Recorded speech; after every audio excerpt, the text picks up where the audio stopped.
We've been testing 10 best cameras in 2024, digging deep into the latest flavors of AMD processor and NVIDIA graphics silicon, and we know which notebooks sing and which are just tone deaf. We're not just talking about sleek, expensive new machines either. We've picked a range of 10 best cameras in 2024 at different price points to highlight, which give you the best bang for buck and which are just outright awesome. To help you find the right model, we've listed the top 10 best cameras in 2024 and their key features, plus the things you need to consider to help you choose the best one for you. And as always, you can check pricing for any of these products in the description below. Like the video, comment, and don't forget to subscribe. Now let's get started. Number 5. Sony RX100 VI. Sony's pocket camera has a first-class zoom lens, produces fine images, and offers the latest AF technology, but has issues, says Andy Westlake, and our Sony RX100 VI review the best Sony cameras provide a suitable choice for enthusiasts and professionals alike. The RX100 series has produced some of the best compact cameras of recent years, and when the RX100 VI landed in late 2019, it marked yet another jump in capability. While it may share the same 24-200mm effective focal length, pop-up EVF, and tilting touchscreen as its predecessor, the Sony RX100 VI, the latest model, introduced a new 20.1MP 1-inch type XMOR CMOS sensor to the series, along with Sony's Bionic X processing engine.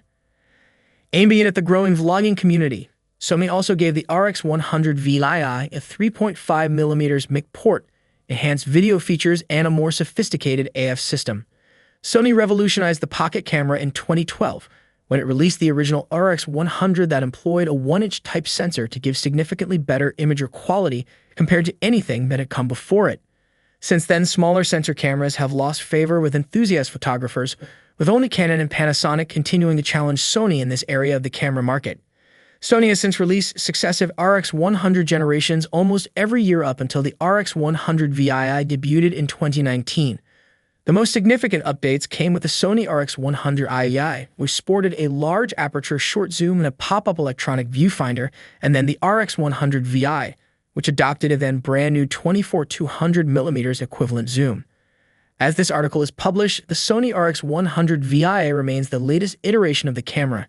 Sony's RX100 series compact cameras have always been at the top end of the price bracket, and the Sony RX100 VI became the most expensive to date with a retail price of $1,198/£1,200 at launch. In the UK, its price has come down slightly in the 3 years since launch, and you can now find it for around £1,049. However, in the USA, it's $1,298, higher than its launch price. The problem, as is often the case with Sony, is this price tag puts it squarely at the top as the most expensive compact camera of its kind around. For comparison, Panasonic's long-zoom Lumix GS200D/TC200D can be found for around $650/£679. Canon also offered an interesting competitor in the shape of the PowerShot G7X Mark II, with its large aperture 24-120mm equivalent zoom and much cheaper than the RX100 VI. But this is scarce in 2024. In any case, how can the RX100 VI justify its astronomical cost? Number 4. Canon PowerShot G7X Mark II. The PowerShot G7X Mark II faces some strong competition from the likes of Sony and Panasonic, but with a longer than usual lens, great handling, and a whole suite of niceties for videographers, it succeeds in offering enough to warrant its place in a populated section of the market. This is TechRadar's review summary that gives you all the key information you need if you're looking for quick buying advice in a minute. Our usual full in-depth review follows. The PowerShot G7X Mark II takes the baton from its G7X Mark II predecessor, arriving with a fresh 20.1MP 1-inch sensor, a newer DJI 8 processing engine, and the ability to capture images at up to 30 fps with its new raw burst shooting mode. With previous G7X models proving a smash among vloggers, it's no surprise that the most significant changes concern video recording. So on top of what we had previously, Canon has shoehorned in 4K UHD recording together with a 3.5mm mic input and live streaming to YouTube. Elsewhere, the camera packs the same lens as before with a 24-100mm range in 35mm terms, a flip-up LCD screen, and 4 physical control dials around the body. Wi-Fi and NFC both feature, as does the option to charge the 265-shot battery through the camera's USB-C port. The body has been built well and sits comfortably in the hand with a nicely sculpted grip and plenty of rubber for both comfort and security. The camera starts up quickly, and focusing is generally nice and prompt, with face detection working particularly speedily and adhering well to subjects. The EOS-style interface gives you great control over your picture-making too, and the responsive touchscreen makes focusing on subjects and swiping through images a breeze, although it's a shame there's no hot shoe on the top plate to support the microphones that can now be plugged into the camera's side. Image and video quality are generally very good, with low image noise at the bottom end of the camera's sensitivity range, nice colors, and a good level of detail in the center of the frame. The camera can be easily led to overexposure, however, and some softness can be seen at the edges of the lens too, with images showing most softness at both the wide-angle and telephoto ends, although they improve in the middle of the range. Number 3. Canon PowerShot SX740. If you're after a travel camera that's got all the zoom you could ever want but won't eat into your baggage allowance, the PowerShot SX740HS is worth considering. Extras like 4K video broaden its appeal, as does its flip-up screen. Just don't go comparing image quality too closely to a well-spec'd camera phone, as you may be disappointed. The PowerShot SX740HS replaces the SX730HS, with the only notable upgrades being the addition of 4K video recording and a new Digic 8 image processor. All other main specs and features remain the same, including the 40 zoom lens that gives a hugely versatile focal range equating to 24-960mm in 35mm camera terms. 5-axis optical image stabilization is included and is essential for keeping shots sharp when shooting at such long focal lengths. On paper, the RX100 VI has almost the same core specifications as last year's model. It's built around a 20 million pixel 1 and stacked CMOS sensor that offers a sensitivity range of ISO 100 to 12,800. The lens is the same 24-200mm equivalent /2.8 to 4.5 zoom, and the pop-up viewfinder and tilting touchscreen are unchanged. Indeed, in one respect, the VI has gone slightly backwards, with just 20 frames per second continuous shooting rather than 24, still twice as fast as you'll likely need. Number 2. Ricoh GR AI, the little black magic box. Like my mother used to tell me, it's what's on the inside that counts. Look at it. It's kind of boring. To my eye, the Ricoh GR AI has little to no aesthetic appeal. It's a small black rectangular box that doesn't arouse me in any perceptible way. I know looks aren't everything, but it's undeniable that people care about the way their cameras look. Those who are still buying pocketable cameras in 2023 in light of the smartphone revolution are doing so because they want a unique experience. At least from an aesthetic standpoint, I can't argue that the Ricoh offers uniqueness, as it doesn't look too different than the iPhone 7 that typically occupies my other pocket. So why did I buy it, and why am I happy I did? Let me give you 8 reasons. I've had several point-and-shoot cameras with one sensors over the past few years, including several versions of the Sony RX100, and while they offer a lot of compelling features, I was looking for something offering a bit better image quality. This is where the Ricoh GR AI really shines. This is the niche that the GR fills that few, if any, other cameras can. The Ricoh is a genuinely pocketable camera. Walking around with it in a pant pocket is comfortable and discreet. Here in Albania, where a lot of people smoke, the camera can easily pass as a pack of smokes. I take the camera on walks to church, to the grocery store, to mall, and it allows me to capture memories in great quality. I must admit, I'm a sucker for good image quality and high resolution. I've been shooting with the RX100 T and the Sony A7R with their 42MP sensors, and I've loved them both. I often crop my images heavily, especially when using prime lenses, so a camera with good resolving power is a must. Unfortunately, I can't fit either of them into my pocket. When considering the GR AI, I was worried the 24MP coming off the APS-C sensor would leave me longing for my Sony bodies. But after taking 5,000 pictures in various shooting conditions, I can confidently say the Ricoh hasn't let me down. The 28mm full-frame equivalent fixed lens is wider than my preferred 35mm, but the combination of the lens and sensor leave a lot of opportunity for adjustments in post. I am still able to crop images significantly and end up with a pleasing result, at least to my eye. I think the Ricoh will offer sufficient image quality for all but the most scrutinous pixel peepers. Number 1. Sony UV1. The Sony UV1 is a 20MP compact camera geared towards vlogging. It has a new and novel directional microphone next to the flash hot shoe, and there's a fully articulating touchscreen display. The UV1 shoots in 4K up to 30 and Full HD up to 120p, and features a 24-70mm equivalent f/8 to 2.8 lens. Although the Sony ZV1 is designed specifically with vloggers in mind, it's quite capable as a conventional compact stills camera too. If you're a hybrid shooter who is interested in capturing both video and stills, but doesn't want to carry around two cameras, a ZV1 has a lot to offer. The ZV1's ergonomics might seem a little quirky at first, but are fairly intuitive once you start shooting. There's a modest grip on the right-hand side, and it's comfortable to use when shooting in selfie mode or a standard shooting position. When you're shooting with the camera held out at arm's length with the lens facing yourself, you can control the zoom rocker with your thumb and use your index finger to hit record or release the shutter. The ability to easily swap between shooting videos and stills is one of the greatest assets of the ZV1, made easier if you are using the memory recall functions in the camera. These let you customize banks of settings that include your shooting mode, auto, PSM, video, and so on, exposure settings, image or video quality settings, and quickly swap between them. The ZV1's included fuzzy mic windscreen does an excellent job of cutting down on distracting wind noise when recording video, but unfortunately, it also covers up the on/off button on the camera. On the back of the camera, you'll find the camera's single control ring, which is the only way to adjust shutter speed and aperture while shooting. It's not that bad if you're using the ZV1 to capture stills, but can be cumbersome for vloggers since the only adjustments that can be made using the touchscreen are for focus.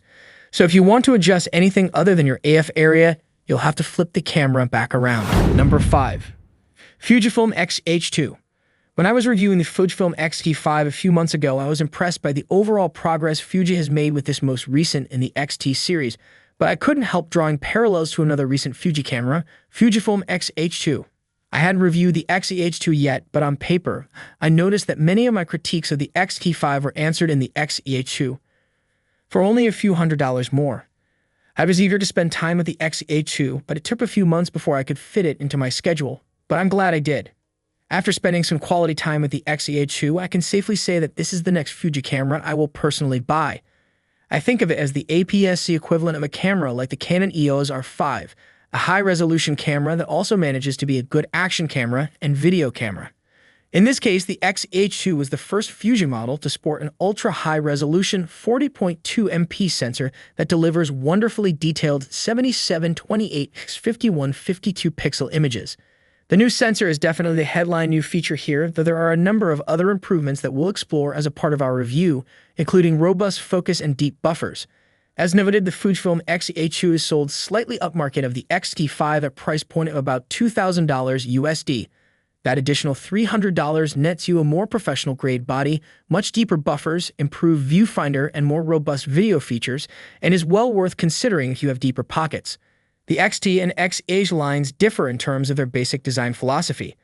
The XT series employs a retro design with a lot of physical controls, some of which are very useful, others less so, while the XH series employs more modern controls along with having the top-mounted LCD screen commonly associated with premium cameras.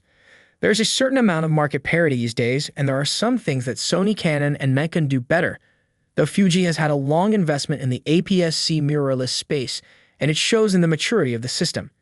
His other brands are more focused in the full-frame market, but Fuji is focused on APS-C and never entered the full-frame space. That has led to more lens development, including a revamping of same aging designs with new MKE version, along with a fully fleshed-out accessory market. And as noted, the opening up of the platform to third-party development has led to some excellent third-party options at more affordable price points, which helps close the gap with a company like Sony that has long been more third-party friendly. Number 4. Fujifilm XT4. The Fujifilm XT4 is the company's latest high-end photo and video APS-C mirrorless camera. It brings in-body stabilization, faster shooting, improved autofocus, and a larger battery to the already very capable XT3. Fujifilm says that the XT4 is a sister model to the XT3 rather than a replacement, which is borne out by the specs and pricing. It's a 26 MP camera capable of 20x shooting and 4K capture at up to 60p. In use, we found it offers distinct benefits over both the XT3 and the older XH1. And although the autofocus performance isn't cutting edge, it offers one of the best stills and video options you can buy. The XT4 available body only a price of $1,699, which represents a $200 premium over the original list price of the XT3.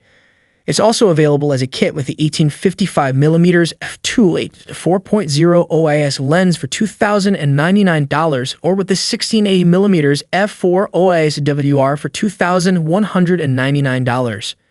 Fujifilm has had this trend of slightly increasing the size of each of its X-Tex cameras with each new generation. That was later broken with the introduction of the smaller XT5, but the XT4 was indeed the largest of the lineup. When placed next to each other, the difference is barely noticeable, but the feel in hand is clear. Thicker, taller, wider, simply chunkier. Fujifilm has claimed the reason is the larger battery and the new IBS mechanism. The NP-W235 battery is nearly twice the capacity compared to the NP-W126S used in the preceding XT3. This improves battery life considerably. The second reason for the size jump was the IBS. Compared to the spring-operated one in the older XH1, this one consists of a magnetically held sensor which allows for up to 6.5 stops of stabilization. Eventually, Fujifilm was able to fit all of these new features into a noticeably smaller body with the XT5, but at the time of the XT4's release, it was quite impressive. The last, but definitely most talked about, new feature of the XT4 was the fully articulating rear LCD screen. It offered nearly double the resolution of the XT3 and allowed for vlogging, selfies, and being closed inwards for protection. Many welcomed this feature enthusiastically. However, many were also not so happy about it. I understand, it opened up possibilities, especially for filmmakers. But compared to the three-way tilt of the predecessor, it made shooting from the hip less comfortable. Not to mention the tiny hinge was much less durable than the more solid one on other X-Tex cameras. I even managed to snap mine by accident once. Still, it is nice to have options. If you want the traditional tilt, go for the XT3. If you want a swivel, go for the XT4. Internally, they are very similar apart from a few differences. Number 3. Panasonic Lumix GH6. The Panasonic Lumix GH6 is the latest in a line of high-end Micro Four Thirds cameras aimed at video shooters. The GH6 can shoot a vast range of 4K-focused video modes, including slow motion from 120 EPS capture, full sensor open gate / anamorphic shooting, and capture in industry standard formats such as ProRes 422 and 422 Hue. The GH6 is built around a sensor with parallel high and low gain readouts to deliver a dynamic range boost mode that Panasonic says delivers more than 13 stops of dynamic range at higher ISO settings. It becomes the first GH camera to use the full Varicom V-Log profile. The Panasonic Lumix GH6 comes at a recommended price of $2,199. This is a $200 increase compared with the GH5's original price in March 2017, but $200 less expensive than the GH5S was at launch. The GH6 is based around a completely new sensor, the highest resolution chip we've yet seen in the 4/3 sensor size. Panasonic is being distinctly tight-lipped about the fabrication process, which strongly suggests the camera isn't using the stacked CMOS technology that's underpinned the latest generation of high-end cameras. Although we don't have absolute confirmation, we think it's extremely likely to be a BSI design. It's a fast sensor, though, with our readout speed tests suggesting rolling shutter isn't going to be a concern. There's also no anti-aliasing filter, which makes sense, since most footage will be output at a lower resolution than it's captured in a 4K output from 5.7K capture. Number 2. Sony A7R VI. The Sony A7R VI is the fifth generation of the company's high-resolution full-frame mirrorless series, offering a series of improvements and refinements over its predecessor. The Sony A7R VI is available at a recommended price of $3,899 body only. This makes it $400 more expensive than the A7R Mark IV was at launch, itself a more expensive camera than its predecessor. Though supply chain shortages and inflation will account for some of that increase, the Sony A7R VI is built around the same 60MP BSI CMOS full-frame sensor as the Mark IV was, but Sony says the new processor allows it to use the full extent of the sensor's capabilities in a way the previous generation camera couldn't. The company wouldn't be any more specific in its claim, making it difficult to assess. Much of what the A7R VI offers over its predecessor stems from the more powerful processors in the new camera. They bring a series of functions as well as a much improved menu system. Sony also talks of a processor dedicated to crunching the complex eye-trained algorithms used for focus, exposure, and white balance. The power of the new processor significantly enhances the camera's subject recognition capabilities. A 7R IV had the ability to recognize and prioritize people, their faces and eyes, but the V takes this much further. It gains a system designed to better recognize human subjects but also trained to recognize a wide range of non-human subject types. Number 1. Nikon Z9. The Nikon Z9 is a 45.7 MP full-frame pro sports mirrorless camera, a high-speed 8K shooting statement of intent from one of the industry's biggest players. Nikon becomes the third brand to build a pro-grade mirrorless camera around a fast readout stacked CMOS sensor and seems determined to show that it has no intention of being an also-ran as the market moves to mirrorless. The Z9 is the first camera in this class to abandon the mechanical shutter entirely, and particularly in terms of video, is by far Nikon's most ambitious camera yet. Nikon had said some time ago that the Z9 would be built around a stacked CMOS sensor, with all the speed benefits that brings for burst rate, readout speed, AF updates, and video performance. But that initial reveal didn't make clear how ambitious a sensor it would turn out to be.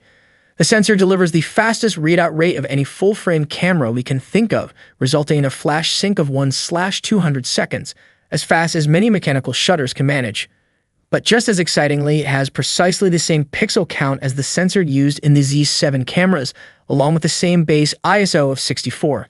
This makes it likely that the design of the photodiodes themselves is very similar, but with more sophisticated readout circuitry. Our early impressions indicate that dynamic range is just under a stop behind the Z7 EO.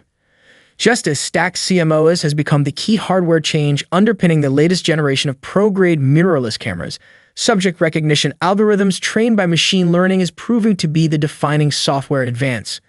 The Z9 has been trained to recognize a similar range of subjects to that of the Canon EOS R3, with humans, animals, and vehicles all capable of being prioritized by the camera.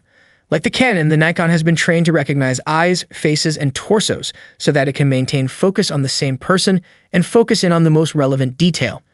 In terms of animals, the algorithm can recognize cats, dogs, and birds, while the vehicle setting knows how to home in on planes, trains, bicycles, and motorbikes.